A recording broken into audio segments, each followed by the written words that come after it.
नमस्कार, मैं doctor Pramila Rani, naturopath, reiki grand master, the divine recce healing centre से और द पीके एस्ट्रो सेंटर से आप सभी का अभिनंदन करती हूँ। पिछले सेशन से जो द पीके एस्ट्रो सेंटर में प्रमोद कुमार जी आपको राहु के विषय में बता रहे हैं और वो चर्चा जो है अभी निरंतर जारी है, तो आज वहीं से वो स्टार्ट करेंगे। तो मैं उनको इनवाइट करती हूँ, प्रमोद कुमार जी। Good afternoon. मैं प्रमोद कुमार दीपी के एस्ट्रो से आपका अभिनंदन करता हूं, स्वागत करता हूं। हमारे पिछले एपिसोड्स में जो हमने राहु के बारे में चर्चा स्टार्ट की थी फ्राइडे से, लोगों का बहुत ही हमें उत्साह मिला और उनके कुछ क्वेश्चंस भी आए, उनके कुछ क्वेरीज भी आई। तो उनके कुछ क्वेश्चंस इस तरह के थे जो मैं आपको अभी एक्सप्लेन करता हूँ, फिर आगे इसकी चर्चा बढ़ाएंगे। कुछ लोगों ने कोई भ्रम था उन लोगों के माइंड में भी, जब कुंभ के स्टार्ट जब हुई तो उसकी भी कथा जो है वो भी समुद्र मंथन से स्टार्ट हुई और राहु के जहाँ जहाँ उनका रक्त गिरा वहाँ पे लहसुन और प्याज, गार्लिक एंड ओनियन जो है उत्पन्न हुए और कुंभ जो है उनके दिमाग में कुछ कन्फ्यूजन्स थे। तो उनके बारे में उनके क्वेश्चंस हमारे पास आए कि भी कुंभ की महिमा क्या है। मैं बता देना चाहता हूँ कि कुंभ की महिमा जो है 850 साल से पहले से शुरू हुई है, जब दैत्यों और देवताओं का आपस में समुद्र मंथन के समय जब अमृत निकला। तो ऐसा नहीं है कि जो दैत्य हैं वही जो है अमृत के लिए लालियत थे, ऐसा नहीं था। इंद्र के बेटे जो थे उन्होंने अमृत का कलश जब निकला तो उसको उठा के वो भाग निकले और जहाँ जहाँ उसकी बूंदें गिरी वहाँ से जो है अपना कुंभ का आरंभ हुआ। क्योंकि हम अपने जो सेशन जो हमने स्टार्ट किया हुआ है राहु से, अब इसको हम आगे बढ़ाएंगे और बीच बीच में जो पौराणिक कथाएं जो जुड़ी हुई हैं उनका भी हम बीच बीच में उनका वर्णन जो है करते रहेंगे। हम ये भी बताना चाहेंगे राहु के भी घर होते हैं, राहु के भी घर होते हैं। आपने ये देखा होगा कि राहु जो बिल्डिंगें स्टार्ट हो जाती हैं और वो स्टार्ट होने के बाद कभी भी कंप्लीट नहीं हो पाती। आपने बहुत बड़े बड़े अपार्टमेंट्स देखे होंगे, सोसाइटीज़ देखी होंगी जो स्टार्ट हुई और स्टार्ट होने के बाद वो खंडरात में जाकर ही रह गई, तो वो आगे कंप्लीट नहीं हुई। तो वो जो बिल्डिंग्स है, वो जो घर हैं बिना छतों के, ये भी एक राहु की पहचान है। अब क्वेश्चन ये है, बार बार ये चीज़ें हमारे जीवन में आती हैं कि अगर राहु ना होता तो, नंबर 1, अगर राहु है तो सिंपल सी बात है, जब राहु किसी को भी देता है वो छप्पड़ फाड़ कर देता है। और जब राहु बिगड़ जाता है, और जब राहु बिगड़ जाता है तो कई लोगों का ये मत है कि इसको कोई भी नहीं रोक सकता। इसका मतलब है अगर इसको कोई भी नहीं रोक सकता देन तो हमें मीन्स कि फिर तो जो हमारी ज़िंदगी है उसी तरीके से हम अपना जीना शुरू कर दें, जैसे है वैसे ही छोड़ दें, जो डेस्टिनी में है उसको वैसे ही छोड़ दें। अब एक एक चीज़ को हम गहराई में आपको लेकर जाएंगे, आपको समझाने की कोशिश करेंगे।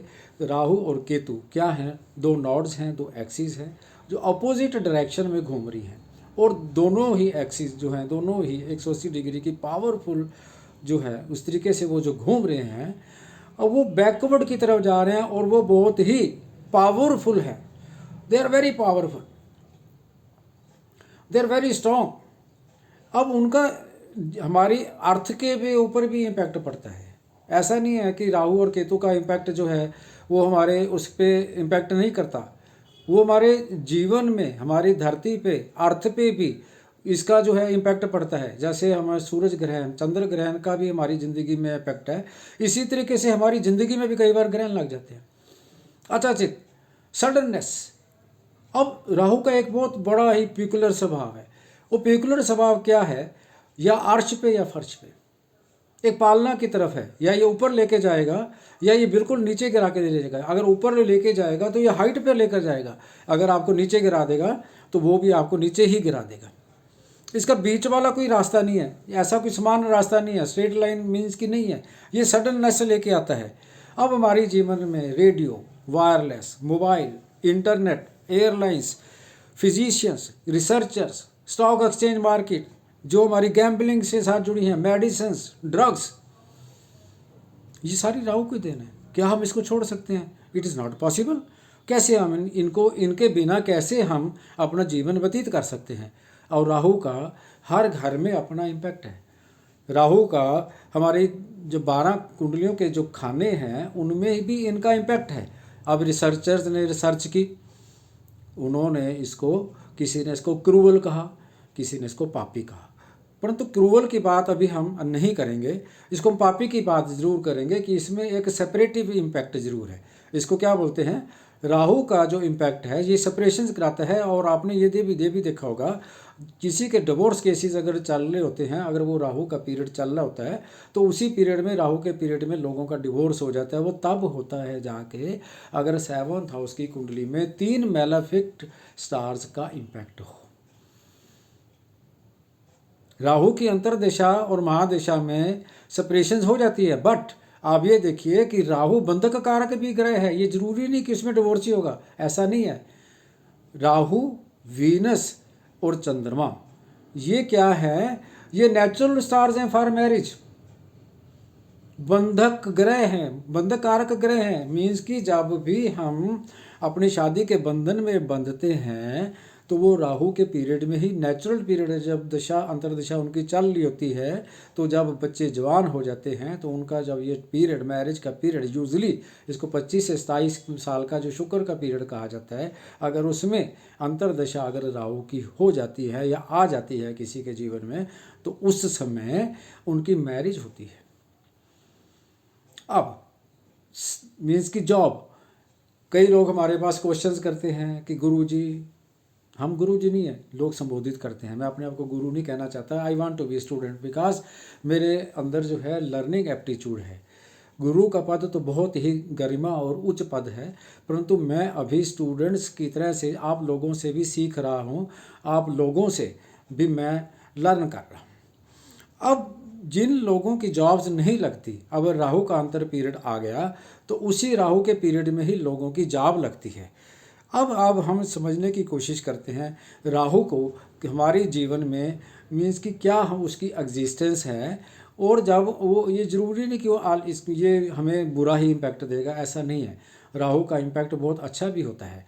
अब कई लोग हमारे पास कहते हैं राहु से क्यों डरना, राहु आज आपको डरा नहीं सकेगा। ऐसी बातें हमें नहीं करना चाहते। कोई भी ग्रह किसी को नहीं डराता, कोई भी ग्रह, कोई भी भगवान जो है किसी को डराने नहीं आता। हम मोस्टली क्या कहते हैं, मैं किसी से नहीं डरता, मैं तो सिर्फ भगवान से डरता हूँ। क्या भगवान आपको कभी डराने आए? नहीं। हमने गॉड लविंग बनना है, we are to be god lovers. हमारे अपने कर्म हैं जो हमें वो डराते हैं। भगवान किसी को डराने के लिए नहीं आते। हम यूजली ये कहते हैं भी मैं तो किसी से भी नहीं डरता, मैं भगवान से डरता हूँ। क्या किसी ने भगवान को देखा है जो वो हमें डराएगा?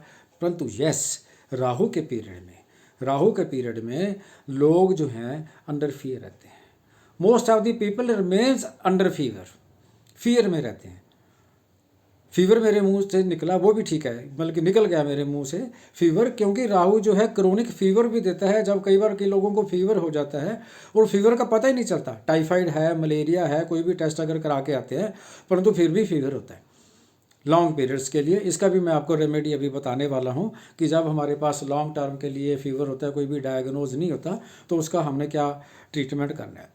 अब राहु रूल्स कहाँ पे करता है? राहु रूल्स करता है थीव्स में, ड्रगिस्ट में, जेल में, स्नेक्स, पॉइजन्स। हमारी कितनी ही मेडिसिन्स हैं जो कहाँ से बनी है? पॉइजन से बनी है। पॉइजन से ही हमारी जो है राहु की देन है। अब कुछ चीज़ें ऐसी हैं जो हॉन्टेड प्लेसेस होती हैं, कुछ हवेलियाँ ऐसी होती हैं, जैसे मैंने घरों की बात की है, कुछ हवेलियाँ ऐसी होती हैं जो हॉन्टेड होती है, जहाँ पे हम कहते हैं राहु का वास हो गया। बहुत हवेलियाँ कामयाब थी, कुछ ऐसे इंसिडेंट्स हुए, उस हवेली में रहने वाले लोग चले गए, अकेलापन, लोगों का आना जाना ख़त्म हो गया, तो वहाँ पे क्या हो गया? भूत का वास हो गया। और कई बार कुछ लोग अपने घरों में ही भूत की तरह रहते हैं, they remain haunted. It is the impact of Rahu. परंतु राहु ऐसा नहीं है कि हमेशा ही हमारे लिए गलत देगा। अब हमने पिछले एपिसोड में सेकंड हाउस के बारे में बात की थी, फर्स्ट हाउस को भी कवर करेंगे, ऐसा नहीं है, एक एक चीज़ हमें याद है। सेकंड हाउस की बात करते हैं कि राहु का सेकंड हाउस में क्या इम्पैक्ट होता है, इसकी आज हम चर्चा करेंगे। अब दूसरी बात है कि चौथा घर माता का होता है, फोर्थ हाउस, और चौथा घर जो है मन का कारक ग्रह है, और इसका चौथे घर का कारक ग्रह चंद्रमा है। और बड़ा ऑब्वियस सी बात है कि राहु से चंद्रमा भयभीत होता है और सूरज केतु से भयभीत होता है। ये स्टोरी हमें मालूम है, इसका वर्णन हम कर चुके हैं। अब चौथा घर जब माता का होता है, माता के घर में कोई भी ग्रह, इवन कि जब राहु भी आ जाता है, वो बुरा इम्पैक्ट नहीं देता। जिस इंसान को माता का आशीर्वाद है, जो इंसान चौथे घर में जिसका राहु है, वो अपनी माता से आशीर्वाद लेता है, उसका राहु कभी कुछ नहीं बिगाड़ता, कभी कुछ बुरा नहीं करता, अनटिल एंड अनलेस इंसान अपने बुरे कर्मों से राहु को खराब कर लेता है। परंतु जब किसी को अपनी माता का आशीर्वाद है, तो वो क्या करता है, उसको कोई भी ग्रह खराब नहीं करता। जिसका राहु चौथे घर में होता है, वो अगर माता का आशीर्वाद लेता रहता है, तो राहु अभी उसका कभी भी कुछ भी नहीं बिगाड़ता। तीसरे, छठे, 10वें, 11वें तो सारे ज्योतिषी बता चुके हैं कि राहु जो है बहुत अच्छा इम्पैक्ट देता है। सेकंड हाउस में कई लोगों ने कुछ लिखा, ऐसा लिखा कि वो पैसा नहीं देता, ऐसा नहीं है। सेकंड हाउस में जिस बंदे का, जिस इंसान का राहु है, तो वो क्या करता है कि आप अपना लाइज छोड़ दे, झूठ बोलना छोड़ दे, अपने मुख को साफ रखे, तो राहु जो है वो माला माल कर देता है। और उस आदमी की लालसा, सेकंड हाउस में जिसका राहु है, उस आदमी की लालसा पैसे कमाने के लिए कभी ख़त्म ही नहीं होती। इसका क्योंकि इसकी एक पिकुलरिटी, इसका पिकुलर एक करेक्टरिस्टिक्स है राहु का, ये कभी सेटिस्फाई नहीं होता। जितना धन आ जाता है, इसका एक ही फंडा है, दिल मांगे मोर। वो पैसे को बढ़ाता जाएगा। वो उसकी लस्ट जो है पैसे के लिए, वो जब तक आदमी अपनी cross limit and boundaries for अपनी डिज़ायर्स के लिए, अपनी वांट्स के लिए उसको लिमिट को क्रॉस नहीं करता, तब तक राहु उस पैसे के लिए वो क्या है, कभी सेटिस्फाई नहीं होता। सेकंड हाउस जो है हमारे कुटुंब का भी होता है, तो वो जातक जिसका सेकंड हाउस में राहु है, वो सिस्टम से, परिवार से अलग ही रहेगा, इकट्ठे नहीं रहेगा। या तो वो फॉरेन लैंड में चला जाएगा इंसान, या माँ बाप का घर छोड़ के हॉस्टल में चला जाएगा पढ़ने के लिए, एजुकेशन के लिए बाहर चला जाएगा, स्टडी के लिए बाहर चला जाएगा। अल्टीमेटली उसको अपना कुटुंब को यहाँ से छोड़ के जाना पड़ेगा।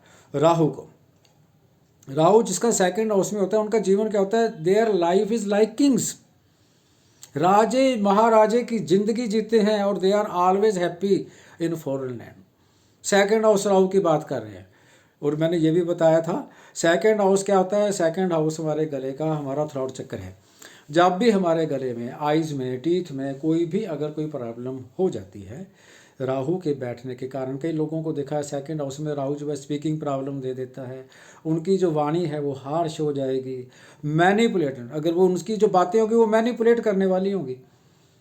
जब उनको किसी चीज़ की ज़रूरत होगी, वो इतने मीठे हो जाएंगे जिसका कि आप अंदाज़ा ही नहीं लगा सकते। और जब उनका काम हो जाएगा, वो इतने कठोर हो जाएंगे, उनकी लैंग्वेज भाषा इतनी हार्श हो जाएगी, टफ हो जाएगी सेकंड हाउस में। आप ये यकीन नहीं कर पाओगे क्या ये यही इंसान है कि जो कल तो ये मेरे से बहुत मीठी मीठी बातें कर रहा था, और आज इसका जो है उल्टा हो गया। क्योंकि ये सारा जो है राहु की ही मतलब कि वो है सेकंड हाउस में वो देता है। परंतु जब हमारा टॉन्सिल्स या हमारी टीथ की प्रॉब्लम, आइज़ की प्रॉब्लम, फेस पे कोई भी प्रॉब्लम आती है ड्यू टू राहु, तो हमें क्या करना चाहिए, अपना जो हमारा जो चक्कर है, सेकंड जो हमारा थर्ड जो चक्कर है, तो हमें इसको क्या करना है, एनर्जाइज करना है थर्ड चक्र को। तो उसमें क्या हो जाएगा कि मैलिफिक इम्पैक्ट ऑफ जो राहु है वो ख़त्म हो जाएगा। हमारी ज़िंदगी में बहुत ही उतार या चढ़ाव आते हैं, क्योंकि ये ज़िंदगी है। आप कौन सी ज़िंदगी जीना चाहते हैं? हमारे पास बहुत से लोग आते हैं, वो ये चाहते हैं कि अल्लाह दिन का चराग हो, हम ऐसे अगर बात करें तो हमें ये चीज़ मिल जाए, तो हम ऐसे करें तो हमारे पास हवाई जहाज़ मिल जाए, ऐसे अगर मराइकल्स करें तो हमारे पास खाने के बहुत सारे व्यंजन आ जाएं। मीन्स कि उनकी डिज़ायर्स इस तरीके की हो जाती है कि हमें कुछ भी ना करना पड़े। ऐसा जीवन अगर हमें किसी को मिल भी जाए तो उसने जीवन में किया ही क्या है, क्योंकि ये जितने भी ग्रह हैं हमारे जीवन में सभी की अंतर्दशा महादशा 120 साल का ये पीरियड का होता है अंतर्दशा महादशा का। हर कोई 120 साल तो नहीं होता, परंतु जब भी जब आदमी पैदा होता है तो उनके जीवन में कोई ना कोई अंतर्दशा तो आती रहती है, सभी ग्रह की आती रहती है। परंतु ये जो टाइम पीरियड है, ये जो बैड पीरियड ही हमें सिखाता है, हमें गुड पीरियड कभी नहीं सिखाता। हम बैड पीरियड में ही सीखते हैं। क्या सीखते हैं? अगर बैड पीरियड हमारे पास आएगा तो उस समय हमें ये सीखने का मौका मिलेगा। वो मौका हमें तभी पता चलेगा कि मेरा कौन मित्र है, कौन मेरा मित्र नहीं है। जब आपके पास मौज मस्ती है, पैसा है, आपके पास सारे सराउंडिंग में आपके दोस्त या मित्र रहेंगे अच्छे टाइम पे। परंतु आपकी पहचान कब होगी, आपको कौन ग्रह सिखाएंगे? यही ग्रह जो हैं वो हमें अपना जीवन जो है वो हमें सिखाएंगे। हम किसी भी ग्रह को, ऐसा नहीं है कि हम उनको बांध देंगे या हम उनको वो नहीं कर देंगे। हम कोई भी ग्रह है उनसे मैत्री स्वभाव रखेंगे, मित्रता रखेंगे। उन ग्रहों के साथ हमने क्या करना है? दोस्ती का संबंध रखना है। अब आप देखिए राहु की बहुत पर्टिकुलर एक क्वालिटी है। क्या है? ये स्ट्रांग से स्ट्रांग एनिमी को भी मित्र बना देता है। डिप्लोमेसी, जितने भी कंट्रीज़ हैं, जो बड़े बड़े कंट्रीज़ हैं, तो डिप्लोमेट्स वो क्या करते हैं? कूटनीति। मैंने आपको पहले ही कहा है, 3 लोगों के लिए जो है, जो लोग दबंग हैं उनको राहु कभी कुछ नहीं कहता। जो मीडिया फिल्म इंडस्ट्री में जैसे एक्टर हैं उनको सक्सेस जो है वो राहु की देन होती है। वो कभी किस रोल में अदा करते हैं, कभी किस रोल में अदा करते हैं। पॉलिटिशियन, कूटनीति। और ये क्या करता है कि ये हमें पावर देता है। Politicians, power taken by undue ways and miss, अपनी अथॉरिटी का मिस यूज़ करके पावर करना, ये भी एक राहु का गुण है। अब इसी तरीके से हम ये चर्चा को आगे आगे इनको हम बढ़ाते जाएंगे और राहु की चर्चा इस